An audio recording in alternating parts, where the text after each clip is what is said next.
Roma Wines presents Suspense.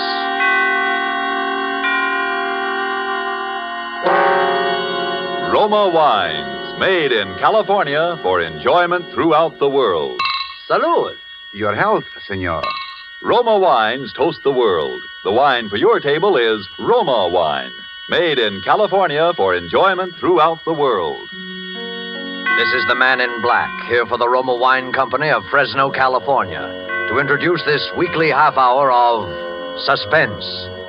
Tonight from Hollywood, Roma Wines bring you Mr. Sonny Tufts in a suspense play that tells of a murder in Boston and of perilous adventure in Vermont's snow-covered hills.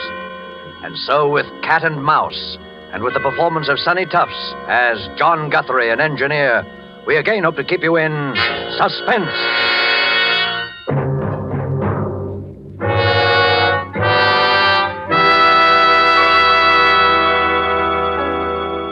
W1QXL, W1QXL, W1QXL. This is W1RBX calling W1QXL, W1QXL. This is WIR, Montcar, Vermont, calling and standing by. W1RBX, W1RBX. This is W1QXL in Boston, returning. Hiya, Guthrie, how you been? Signal's clear, good signal. Come in. W1QXL, W1QXL, W1RBX back. Hello, Lockwood. I'm fine. Signal's good up here. I got lots to tell you. Been trying to get in touch with you for the last couple of hours. Where you been? Out to dinner with Valentine? Go ahead. Sorry, Guthrie, I haven't seen Val today. She hasn't answered her phone. Guess she's awful tired of picking it up and hearing me on the other end proposing. Anyhow, I've been working hard. Oh, had a little excitement here at the laboratory an hour or so ago. Thought we had a prowler on the grounds. But guess it was a false alarm. Nerves, I guess. What's your news, Guthrie? I've got a bit for you myself, but let's hear yours first. Go ahead. Okay. Well, as far as I'm concerned, kiddo, you can set up a date for demonstration for the Army Signal Corps and the Naval Ordnance people just as soon as you like. We're in the clear now for keeps. I got the last bug out of the screen this morning, and it ought to make the prettiest little image you ever saw. And if the brass hats put the steam on, I don't see why it shouldn't be in there fighting in a couple of months. Now, let's hear about you. Go ahead. Boy, that sounds great. Hold it, Guthrie. Something going on here. Keep listening. I'll be back in a second. Who is it? Who's out there? Who's there? Get out from there or I'll shoot. Come out. Stop. Stop. What is it, Lockwood? Howard, what's the shooting? Is that you coughing? Lockwood, is that you? Go ahead. Hello.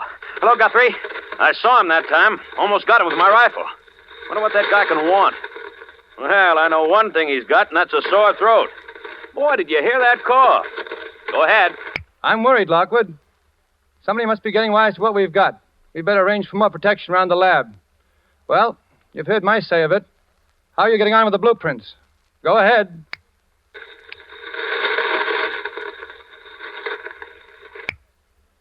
Did you hear me, Howard? Go ahead. W1QXL, W1QXL. What's happened? Come back in. Go ahead. Hello. This is W1QXL. I'm going away. I'm going skiing.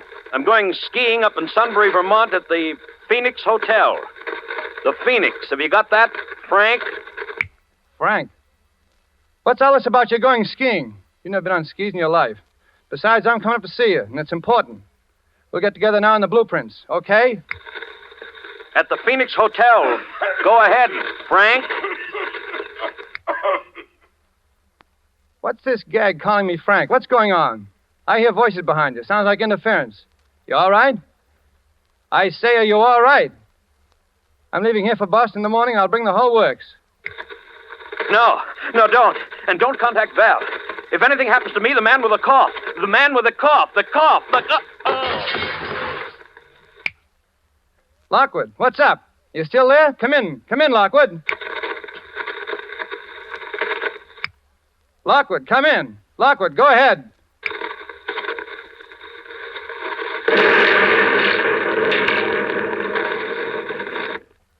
W1QXL, W1QXL. This is W1RBX calling. Go ahead. W1QXL. W1QXL. This is W1RBX. Go ahead.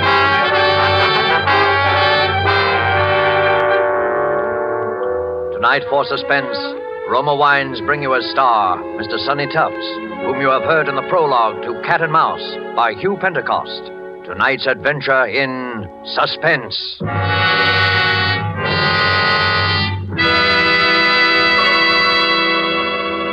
While the play's scene changes, let me describe another scene that might even now be taking place in the handsome cafe of the Hotel Nacional de Cuba in Havana.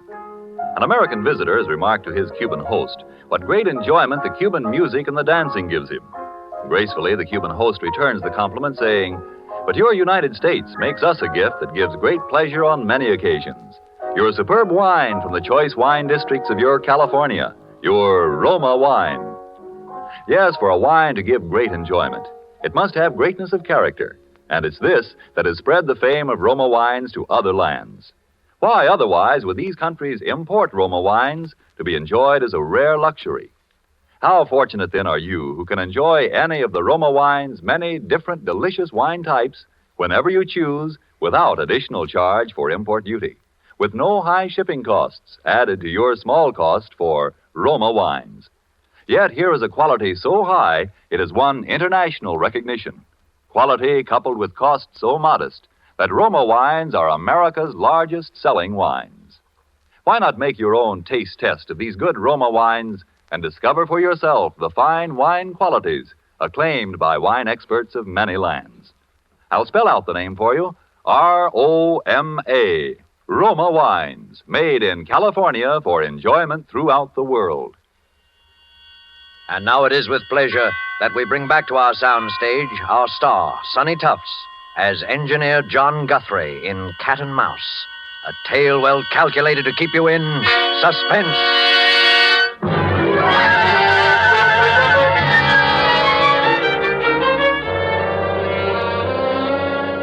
Well, that's about all the facts we know, Miss Ames. Yes? The bruises on Mr. Lockwood's head were a little hard to explain, as you pointed out. It was the explosion that killed him. That seems to be fairly... Dr. Vaughn, yes, the explosion may have been what actually was the final cause of his death. I take a doctor's word like you for that. But those marks and bruises, suppose he'd been beaten, hit over the head in order to make him... In order to make him what? But I can't say any more, Dr. Vaughn. I don't know quite what I'm talking about anyhow, I guess. You see, Howard had been experimenting with something. He had a collaborator. Collaborator? Yes, I don't know who. Howard would never... Well, he used to talk to this other man on shortwave. They both had shortwave sets. Radio hams, you call them. Those amateur radio operators. Yes. Well, I must go. Oh, let me help you with your coat, Dr. Vaughn. Oh, thank you. I must say that after talking to you, I'm partly convinced, Miss Ames, but murder's a pretty difficult thing to prove, especially in this case, and... Oh, excuse me. I'll be going, then. Hello? Yes? Who? Mr. Guthrie. Well... Oh, I see. Well, if you were his friend, Where, in the drugstore? Yes, I'll wait. Just come right up to apartment 15E. Yes. Goodbye. Thank you again for your trouble, Dr. Vaughn. Well, please feel that you can call... Oh, I'll get you some water. No, don't bother. Too many cigars. Bad larynx. I'm awfully sorry. I'll say goodbye. Sure you're all right? No, it's perfect. Don't worry. I'll keep in touch with you, Miss Ames. Yes. Well, goodbye now.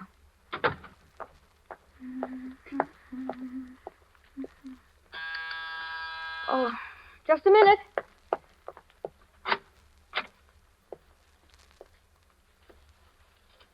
Hello, you must be Valentine Ames. Yes, I am. I'd recognize you anywhere. Well, just, are you Mr. Guthrie? Just throw your things in that chair there. You're just as I pictured you. Lockwood spoke of you so often. Howard spoke of me? To Well, you were engaged to be married, weren't you? you? No, I was fond of him, but never he- that way. He told me, that is, he said... Then you were his collaborator. Oh, please, Mr. Guthrie, you can trust me. I need help. They all say his death was an accident. The coroner, the newspapers, the police. But I know it wasn't.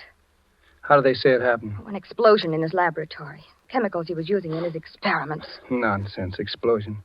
There wasn't anything more explosive in Lockwood's lab than a package of matches. Then you were his collaborator. Oh, please trust me. Lockwood was murdered. I know it. You think so, too, then? Yes. Well, then our job is to prove he was murdered. No, I'm sorry, Val. There's something more important that comes first. When they killed Lockwood, they stole half of our... well... Your invention? But half an invention is worthless. But I have the other half. In other words... Yeah. I'm next. We can count on that. But they don't know who you are. Maybe not yet. That was why Lockwood kept calling me Frank when he was talking to me near the end. He didn't want to give my name away to them. And you've no idea who they are? Just something we could start on? It was just one thing. That night, the night he was killed, we were talking the shortwave, and he'd been bothered by a prowler. He spoke of it. Well, I even heard the fellow in the air. He was... Oh, that phone. Excuse me a second. Hello? Yes? Oh, Dr. Borbert. Yes, it's nice of you to call me back, and thank you so much for sending Dr. Vaughn to see me. He certainly is... Dr. Vaughn? But you sent him to see me about Dr. Lockwood. About Dr. Edwin Vaughn? You're positive? I see. Well, thank you anyway. Bye. What's up? Someone just before you came, and Dr. Edwin Vaughn said he was with the coroner's office. Called on me. And the coroner's office never heard of him. Is that it? Never. Uh-huh. Well, who was he? I mean, what did he look like? Would you recognize him if you saw him again? Well, he was just a middle-aged fellow. Poor man had a terribly bad cough, one of the really hacking coughs. A cough? Yes. It's the same one. He came to Howard's lab the night of the killing. I heard him. You're sure? Positive. You see, it fits. He was looking for me. Figured I'd come here to see you. He wants my half an invention. Well, Val, they need what I've got, and I've got to get back what they've stolen, so... Where are you going? Skiing. What? I'm going back to Vermont to go skiing. I'll send you a card from the Phoenix Hotel.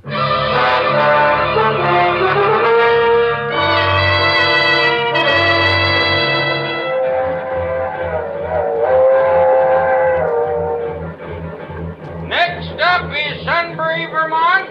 Sunbury. Bring me an orangeade, Porter. Well, hello. You're new up here. Beg your pardon? You're going to the Phoenix Hotel, of course. It gets so you know a skiing fan when you see one. I know most all the Phoenix crowd. This must be your first trip to the Phoenix, huh? Yeah, it is. Name's O'Brien. John Guthrie. Oh, excuse me. Do they serve drinks in this lounge car? Yes, they do. Yeah, you're new, too. Well, yes, I've only been in the States a few weeks. Oh, no. I mean new to our weekend skiing contingent. Skiing contingent? Yeah. Oh, yes. I'm O'Brien. This is Mr. Guthrie. What'd you say your name was? Well, Thanks, Porter, thanks. And bring me a couple more cigars, will you? Here, take one of mine while you're waiting, Mr. O'Brien. Oh, thank you. Now, that's what I like about the Phoenix crowd. They're sociable. Everybody pals with everybody else. Sounds very pleasant. Yes, I suppose so. Well,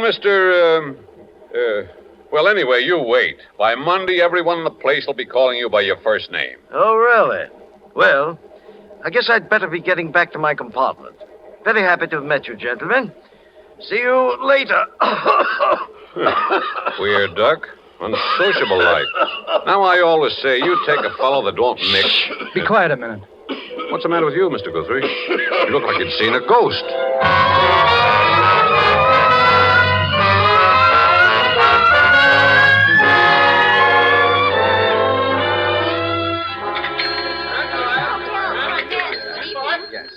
Good evening, Mr. Guthrie. I trust you're feeling refreshed now, sir. Yeah, 3 hours sleep and a long walk was just what I needed. Any messages for me? No, sir. Good evening, Mr. O'Brien. Hello there, hello. Ah, there you are. I've been looking for you everywhere. Want to introduce you around to some of the folks here. Well, thanks, Mr. O'Brien. I would kind of like to get acquainted. Why, sure. Be sociable. You see the old lady in the wheelchair? That's Mrs. Garvey. Mrs. Garvey, eh? Yeah. They're new here, too. Legs paralyzed, poor soul. Always sits and knits. The husky man's her husband. Well, hello there, folks. Hello, Irishman. Well, Feels good here. so you're our newcomer. Only one of them, yeah. And this sweet soul, Mr. Guthrie, is Mrs. Garvey. You'll excuse my not shaking hands. I'm all tied up in this ball of wool. When you can't walk, you compensate by keeping the hands over busy. Well, it's very considerate of you to make me feel at home here, Mrs. Garvey and Mr. Garvey. Surprised a strong young man like you isn't in the army. Really, Daddy, you have to excuse him, Mr. Guthrie. Nosy and fresh. Well, there's no harm done. See, I'm an engineer, and they've deferred me. Theory is I'm doing my share as is, I suppose. Yeah. I'm a promoter myself. Here, Daddy. Hold out your hands. That's it. Now, don't wiggle or my wool will slip. And I'm not in the army because I'm too old. Took advantage of the over 38 law. I'm 59. He's a card, isn't he? Sure is. Just what is a promoter, Mr. Garvey? Careful, Daddy. Those knitting needles almost stuck you then. They're special needles, Mr. Guthrie. Sharp. Why, they could cut ice or pierce wood. Or kill a man. Yes. Yes, I'll be careful, Mother. So you're an engineer, Mr. Guthrie. I knew an engineer. Fine boy. Oh, I remember him. He was a dear boy. Anybody I know? No. I thought I'd try to get him to come up here. Was working on an experiment I was very much interested in. He wouldn't do business with me, though. Yeah? Now, bring your hands together, Daddy. That's a good boy. Fine. Daddy has such big, strong hands, yet they're so gentle. Well, the boy's dead now. Met with an accident, I think. Really? What did you say his name was? Howard Lockwood. Yes, Lockwood. He had a collaborator I've been trying to locate. He and I could really have a long talk. Say, by the way, Guthrie, have you seen that bird, the unsociable one we came up in the train with? No, I haven't. He's probably a big businessman. He seems so nervous. I tell you, it doesn't pay. Be sociable. Business can always wait. Definitely. When I see how little you fellas get out of life, I thank heavens I have the sense to retire. How long have you been retired, Mr. O'Brien? Be 4 years in June. You were in business for yourself? No, I was a professional man. Oh, I see. Medicine? No, detective. I was with the FBI. FBI.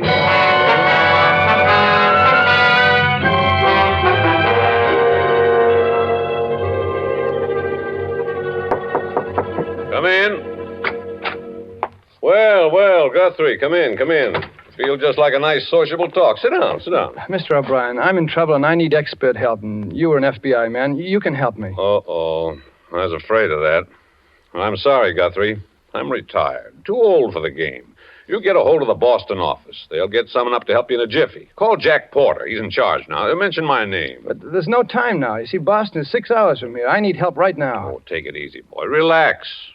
I suppose you're another engineer with some gadget that's going to win the war. That's a familiar one. Mr. O'Brien, this is serious. There's a murder in this hotel, and if I don't get him, he'll get me. Now, take it easy. If you'll just give me a hand. You know, I felt there was something going on here this weekend. Things weren't sociable like they usually are. What have you noticed? Well, nothing in particular. Just people seemed to act funny. You take that Garvey and his old wife, and that bird with a cough that came up on the train with us. What's he up to, eating his meals in his room? Look, will you help me, Mr. O'Brien? I do have an invention, as it happens, and... Oh, excuse me a minute. Hello? Mr. Guthrie? Yes, he's here. The gentleman in 421. Right now. Very well. Goodbye. It's for you. Party in 421 wants you to step in and see him. That's him. That fake Dr. Vaughn. Well, this is it. And you refuse to help. Oh, now, look, I'd like to, I guess, but after all... All right, O'Brien, but look, just this. 421 is right down the hall. And if I'm not back in 10 minutes, will you knock on the door? Oh, that much I'll do for you. John. Val. Valentine, what are you doing here? We agreed that you... Oh, John. Open your door quickly before we're seen together. Look, Val, I've got something important to do. Wait in my room for me. If I can only find a key. The door's open. It's funny. I locked it. Look! The room's been searched. My papers, the pillows, my trunk. Oh, John, they know you. Where is it? You didn't bring the blueprints with you here. Not that dumb. Well, it's gone. What? My gun. Oh, John, I'm afraid. I feel as if I'd known you for a long time. My dear. Val, you know I love you, don't you? John, we shouldn't talk about that now. But, you see, I've been in love with what I think you are. I've only known you for 2 days, and... What are you trying to ask me, John? Why you came when we agreed that you shouldn't. Because I was afraid that you... And why I find you hiding near my door and find the door unlocked when I had locked it only 10 minutes ago, and then I come into my room and I find No, this. John, don't. Please don't. I came because I wanted to help you. I felt that if you were in danger, it wasn't right for me to stay home, safe, not knowing. Yeah. I'm sorry, Val. I trust you. Look, stay here. I'm going down the hall. Somebody's waiting. Oh, don't go, John. Don't, please. I'm afraid for you. You got a gun, Val? Yes, I thought I might need it. Well, give it to me. Now, kiss me. Oh, John, Wait here. If I'm not back in 10 minutes, get the police. Where are you going? Room 421. To talk to a man about his cough. I'm going with you. This is his room. I'm going in with you. You're staying outside. Step back. Don't let him see you. Open up. His door's open, too. There on the rug, the body. Dr. Vaughn. He's dead. Look at the gun. He's holding it. He killed himself. You mean he's supposed to look as if he killed himself? He was shot in the back of the head. A bit too neat. What do you mean? That gun in his hand. It's mine. Then if he wasn't the murderer, who was he? Oh, John, the gun. They'll think that you... Shh, take it easy. That gun may come in handy. Come in. Well. Oh, Brian, look here. What? This gun's mine. It's a plot to frame me. What? That's not your killer, Guthrie. That's Hilary Lawrence of Scotland Yard, assigned to this case because his government, like ours, is keenly interested in your invention. I should have listened to you before, Guthrie. You know about it, then? I checked. Called FBI office in Boston. Talked to Porter. Yes, your Dr. Vaughan was Hilary Lawrence of Scotland Yard. He was the one you heard in Lockwood's lab the night he was killed. He must have got a little too close in the tail of the real killers. Mr. Garvey was... Well, I really don't know enough to talk. I better shut my big mouth. But I think I know. You know the killer? No, but I have no proof. Without proof, Guthrie, you'll be held for the murder of Lawrence. That's obvious. We've got to get our other evidence before someone finds the body. Yeah. You know, there must be a hideout around here they operate from. There's a cabin about a mile to the left from the top of the ski jump. I saw it one day when I got lost. I've got a funny hunch it might be the place. If we can get there and find something involving them before the hotel people find this body and arrest you, we'll be... Well, what are we waiting for? Come on, let's go. Come on back to my room, Val. See you downstairs in 5 minutes, O'Brien. But if we don't find proof, John, what then? Then we get murdered or get held for murder.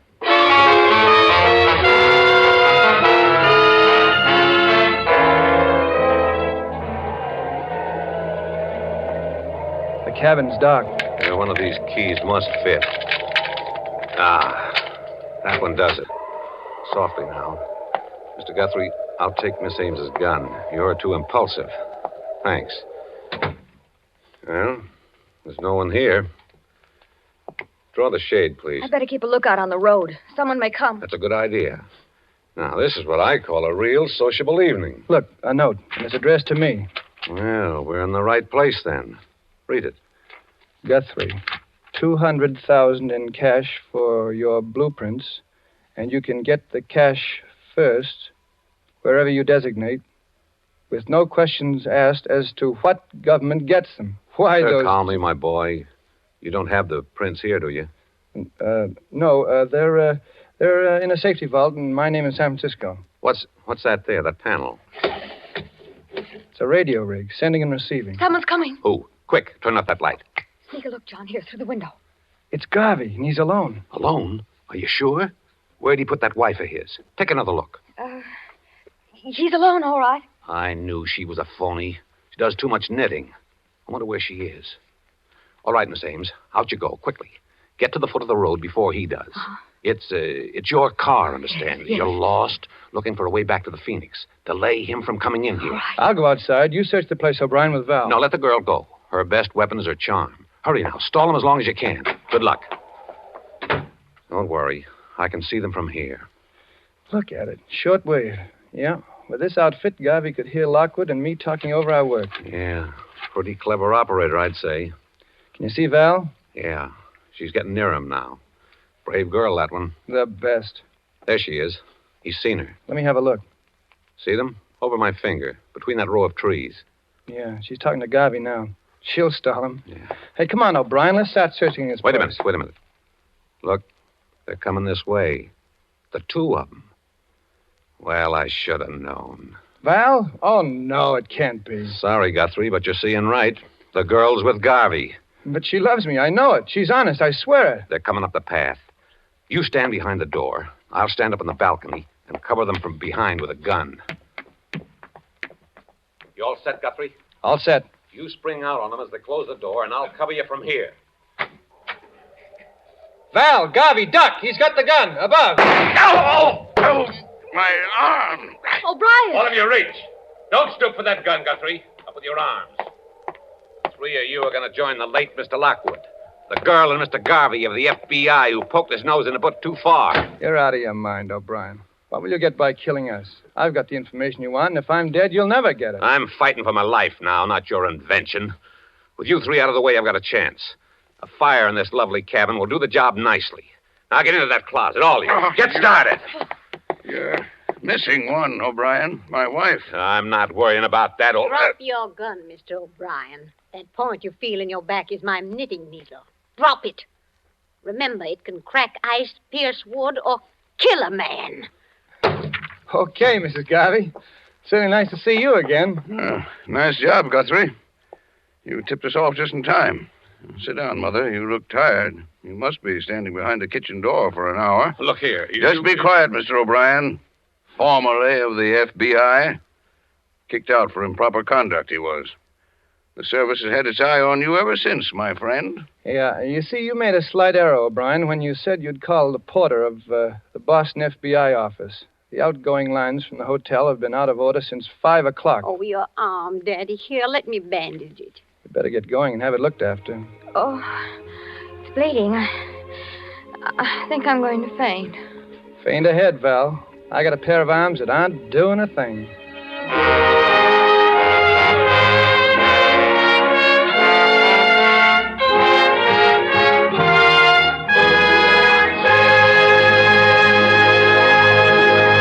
And so closes Cat and Mouse, starring Sonny Tufts, tonight's tale of Suspense.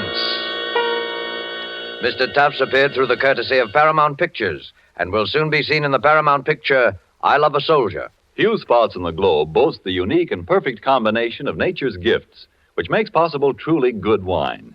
Wine which the whole world can enjoy.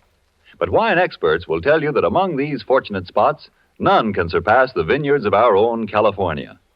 From these renowned California vineyards come Roma wines. Wines so perfect in flavor, so delightful, that they are enjoyed in many countries of the world.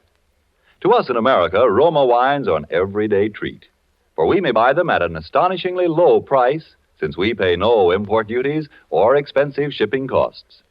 Do you enjoy a delicious tangy sherry? Well, tomorrow treat yourself to a glass of Roma California sherry. We're sure you will agree that you have never tasted finer. With your first sip, you'll understand why Roma wines are America's largest selling wines. I'll repeat the name, R-O-M-A, Roma wine. Tomorrow, ask your dealer for your favorite type of Roma wine, made in California for enjoyment throughout the world. This is Sonny Tufts, and I hope you enjoyed our suspense play this evening. I know I had a good time. I'm looking forward to next week's show, and I know you must be, when that remarkable actress, the Academy Award winner, Madame Katina Paxinu, will be the star of Suspense. Suspense is produced and directed by William Spear.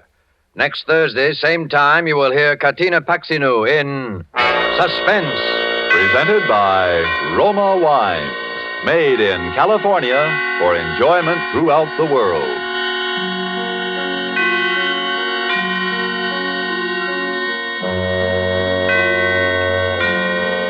This is CBS, the Columbia Broadcasting